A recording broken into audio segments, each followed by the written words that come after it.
ਅਯੋਧਿਆ ਦੀ ਪਾਵਨ ਧਰਤੀ ਤੇ ਪਹੁੰਚੇ ਆ। ਗੱਲਬਾਤ ਕਰਾਂਗੇ ਪਵਨ ਦਾਸ ਮਹਾਰਾਜ ਜੀ ਹੈਗੇ ਮੇਰੇ ਨਾਲ ਕਿ ਆਖਰਕਾਰ ਕਿਸ ਤਰ੍ਹਾਂ ਦੇ ਪ੍ਰੋਗਰਾਮ ਅੱਗੇ ਹੋਣੇ ਆ ਤੇ ਜਦੋਂ ਭਗਵਾਨ राम जी विराजमान होंगे उस तो बाद की कुछ व्यवस्था होगी। महाराज जी बहुत बहुत स्वागत आपका। किस तरह अयोध्या में व्यवस्था की गई है लोगों के लिए, क्या उपदेश है? अयोध्या में बहुत सुंदर व्यवस्था की गई है। 500 वर्षों से संघर्ष चल रहा था, न जाने कितने महापुरुषों का बलिदान हुआ, विजय प्राप्त हुआ। भगवान श्री राम जी का मंदिर बन करके तैयार हो रहा है। आगे आने वाले जनवरी में भगवान अपने गर्भगृह में विराजमान हो जाएंगे। बहुत सुंदर है, खूब प्रसन्नता, सारे विश्व के राम भक्त प्रसन्न हैं। इतना ही नहीं, कृष्ण जन्मभूमि पर भी हमें विजय प्राप्त होने वाली है। काशी विश्वनाथ मंदिर का भी वार्धक्य होता जा रहा है। इतने से हमारी पूर्णता नहीं है। जिस जनसंख्या के विषमता के आधार पर देश का बंटवारा हुआ था, वो विषमता बढ़ती जा रही है। और ये विषमता बढ़ती जाएगी तो क्या होगा? हम अपने मर्यादा की, अपनी अस्मिता की, अपने जन्मभूमि की, मठ मंदिरों की रक्षा कर पाएंगे? नहीं। इसे रोकना हमारे लिए बहुत आवश्यक है। जिस समय देश स्वतंत्र हुआ, तत्कालीन प्रधानमंत्री ने राष्ट्र के विरोध में कुछ ऐसी धाराएं लाई हैं जो धाराएं राष्ट्र के लिए घातक हैं। उन धाराओं का जाना आवश्यक है।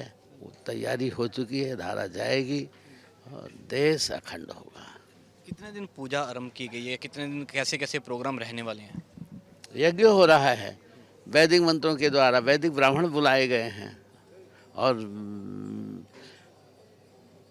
प्राण प्रतिष्ठा का कार्य बड़े ढंग से चलेगा। बहुत अच्छे। प्राण प्रतिष्ठा के वक्त मुखी कौन रहने वाला है? कौन प्राण प्रतिष्ठा सबसे पहले मुखी होगा? मुख्य सभी लोग हैं, मुख्य सभी लोग हैं। अध्यक्ष महाराज जी रहेंगे और प्रधानमंत्री जी आ रहे हैं और सब रहेंगे, संत महापुरुष सब रहेंगे। शंकराचार्य जी के बारे में क्या कहेंगे? वो नहीं आ रहे, वो कहते हैं अभी मंदिर का निर्माण पूरी तरह से नहीं हो पाया है। शंकराचार्य से लेना देना क्या है मंदिर से? आंदोलन में कभी भाग लिया शंकराचार्य ने? कोई प्रमाण है? और छोड़िए, शंकराचार्य के 4 पीठों में श्रृंगेरी मुख्य है। श्रृंगेरी के चारों तरफ हमारे भाई ईसाई बन चुके हैं। शंकराचार्य क्या इस पर ध्यान देते हैं? उनसे क्या लेना देना है? ठीक है, उनकी इच्छा, नहीं आवे नहीं आवे। लाखों की संख्या में लोग आ रहे हैं, 22 जनवरी को आना चाहते हैं पर कहीं ना कहीं पहुंच नहीं पाएंगे क्योंकि बहुत बड़ा प्रोग्राम है। देखिए, हर व्यक्ति से ये प्रार्थना किया गया है, करबद्ध प्रार्थना सबसे है कि जिस तरह से लोगों के अंदर भाव है, उत्साह है।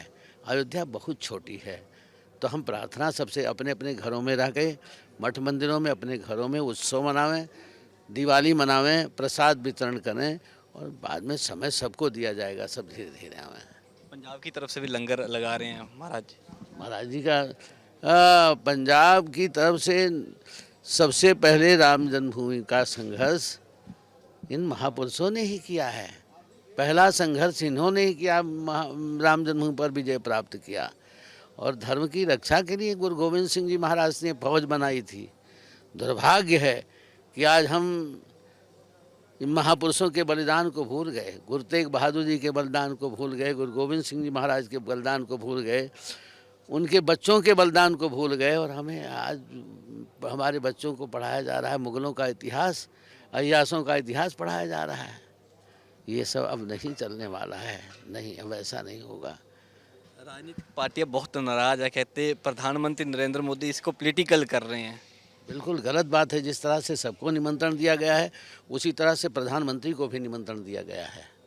ये तो राम जन्मभूमि ट्रस्ट कर रहा है, राम जन्मभूमि न्यास कर रहा है, मोदी जी नहीं कर रहे हैं। उनको भी निमंत्रण दिया गया है, वो भी आएंगे, भाग ले रहे हैं। जैसे सब भाग लेंगे तैसे वो भी भाग लेंगे। राजनीतिक पार्टियाँ, कौन पार्टी, कोई पार्टी नाराज़ नहीं है। जो कुछ लोग हैं जो चंद स्वार्थ के लिए, आप कह सकते हैं सोनिया गांधी को कह सकते हैं, आप राहुल गांधी को तो इनका तो जन्म ही इस देश में नहीं हुआ है। इस देश से लेना देना क्या है? ये सब तो इटली के हैं। राहुल का भी जन्म यहाँ नहीं हुआ, सोनिया का भी जन्म यहाँ नहीं हुआ, सब ईसाई हैं। अच्छा है, नाम है, बहुत ठीक है, बहुत सुंदर है।